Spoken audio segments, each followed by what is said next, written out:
Does God really exist? I honestly really don't know. But then why do I preach about investing yourself so much in God? And I always say that knowing yourself and finding yourself is a way to know God. When I started practicing spirituality, I will not lie, I was somewhere wanting to have this experience with meditation or something, wanting to have this experience where I see something or someone or have some sort of experience, but I never had any such experiences as such. Did I stop believing in my practices? No, I did not. I just found a different perspective to see these things. Bible calls it sin, Gurbani calls it paap. What we are referring to here is an imperfect human who makes mistakes. We all make mistakes, but what really counts is the state of mind of the doer, the person who is making the mistake. The state of your mind, your intention, is what determines the results of the act that you are performing, sin that you are committing, of the mistake that you are making. Now, because we are here to learn about ourselves through making mistakes, there won't be a way to grow if we don't make mistakes, right? If we don't, how would we learn to do something right if we don't do it wrong the first time? What makes it really interesting is that how you really choose to live after making a mistake or committing a sin, if you will. Do you even consciously recognize it as a mistake or as a sin or as a negative trait about yourself? Or do you go on making more mistakes to justify that act or that particular wrong action that you committed? Karma starts at the level of thought, negative intention, and they are considered equally harmful if they are directed towards other people and or your own self. And some examples would be things as small as judging people, being jealous of them, allowing toxic treatment from other people, treating other people badly, putting people down, slandering them, lying, cheating, and obviously sins as bad as rape, murders, death threats, theft, suicide.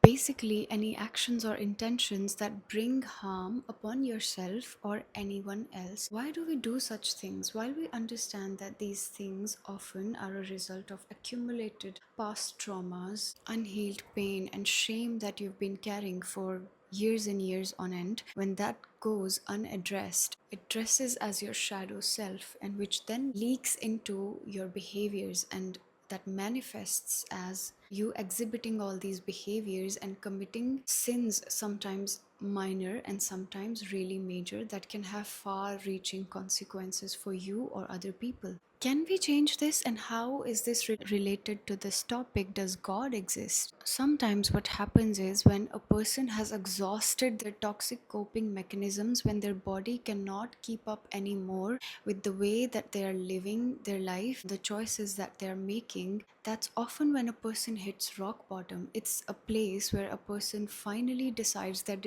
they do not wish to live like this anymore. Consider it a blessing from God that you are being presented with this opportunity where you are recognizing that it is in fact an opportunity that has shown up in order for you to change things by going inwards.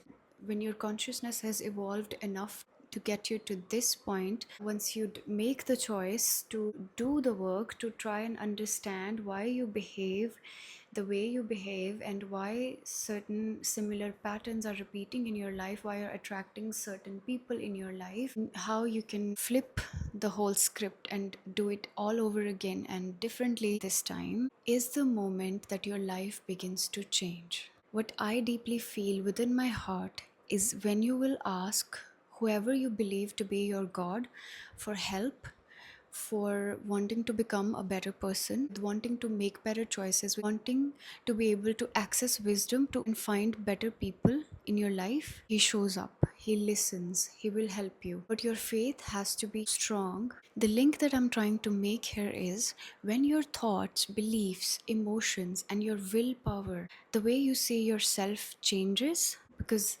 yesterday you were this toxic person who was, lying, cheating, or being treated badly by others or whatever. And today you are this person who wants to do better, who wants to be better. Something will shift. You have to trust that. It won't be instant, but there will be a shift. It is that energy from that shift that becomes your guiding system, that starts guiding you from within.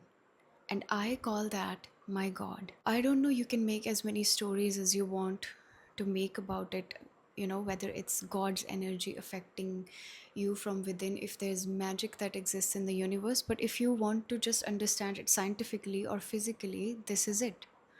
God exists literally within your heart, within yourself. You just need to change your thoughts, feelings, emotions about the state that you're currently in. You don't have to think 10 years ahead. You just need to know that you want to become a better person tomorrow, day after tomorrow, and after 1 month, 5 months. You just want to improve your life. You want to believe that you can achieve whatever you put your mind to. Once you start doing the work, you start meditating, you start focusing on yourself, on your health, on your habits, you start wanting to get rid of your toxic habits, you want to at least try. It's the intention.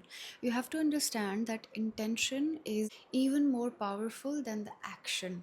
It all starts with your intention. The intention of wanting to become better has the same energy as putting in the work, actual physical work to become better. To have better intentions, to be a healthier person who just wishes well for others, who is not carrying so much negativity or so much judgment for other people, you have to become that person from within, so that those kind of positive and productive thoughts become second nature to you. They become natural for you. Important thing to realize here is that you have to really observe yourself in your everyday life. When you see something randomly, what thoughts you're naturally having in your day-to-day life, it will show you a lot of who you are being in this present state. While all of your thoughts and behaviors, they are a product of your environment, the people that you've been with, the environment where you grew up, but you always have the choice to redo the whole script, to change your beliefs, to change your thoughts. You just have to be open to it.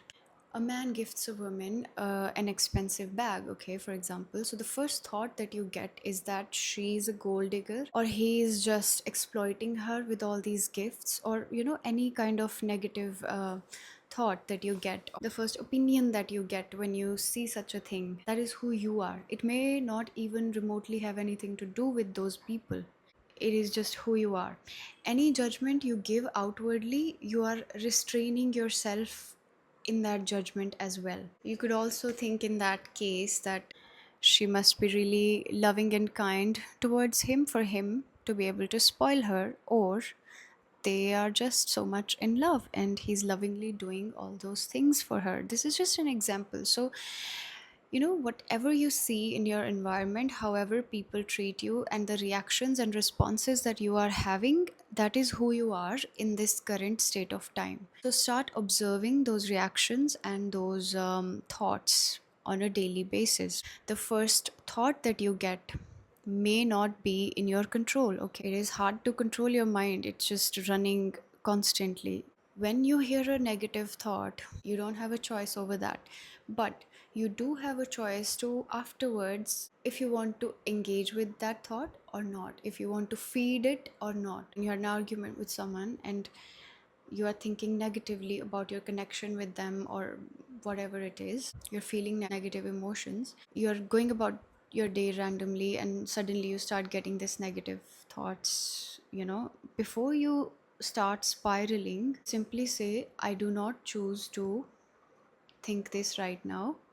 I would want to focus on what I'm doing right now, and I just leave it up to God, or whatever. You just disengage with that thought. You always have that choice. You always have a choice to correct your intentions, even if your first thoughts are not in your control. You have to take your unconscious patterns very seriously, but you at the same time have to not identify with them so much that you lose yourself in it. So, does God exist? Yes, I do worship gods as well. But from my personal experience and from what I have observed and understood, is that it does not mean that you're not spiritual enough if you have not seen any of your gods in a dream or something. If you have not seen a white light while you were meditating, okay, it's none of that. I believe God is when you develop the ability to meet your own toxicity with love, when you can see everything around you with new eyes, with the eyes of kindness and love, when you can love, or at least try to love everything and everyone unconditionally, when you can learn to be in the present moment, when you can learn to forgive yourself for your own mistakes or anything wrong or bad that happened with you, when you don't make it your fault and become bitter and then project that pain onto other people, when you can meet your demons with love, when you look yourself in the mirror and you can proudly say, I am proud of you. The energy of all of those things, that's what's God. That's how I see God. I feel like God is everywhere around us all the time, even when you have not yet started your healing journey or you have not yet started putting in that work. We start this self discovery to uncover that presence that's already there. That's literally already there at all times. We just have to unlearn layer after layer all of the negative, toxic things that we have learned about ourselves and the world. Sometimes people don't understand that a judgment is often a confession of a person's character. So you see things how you are. People will start a whole fight, whole agendas around religion or whether or not God exists or God doesn't exist. They would very proudly say they're an atheist, all of those things, but rarely would they be able to look at themselves and take accountability for the smallest things sometimes. Finding yourself is finding God. And the moment you're going to be faced with all the pain and trauma that you're carrying, when you start healing it, you have to rely on something that is higher than you until the point your intuition, your inner guidance, your soul becomes so strong that you feel so connected to your own self that you don't see God and yourself as separate. When you trust yourself enough, God is within. God is in your innocence, God is in your purity, God is in your truth. Find your truth. Who are you really without all these things or people that you identify yourself with? Who are you without this identity? What is your truth? That is God. How can you say that God is not always with you? Wow. I hope this helps.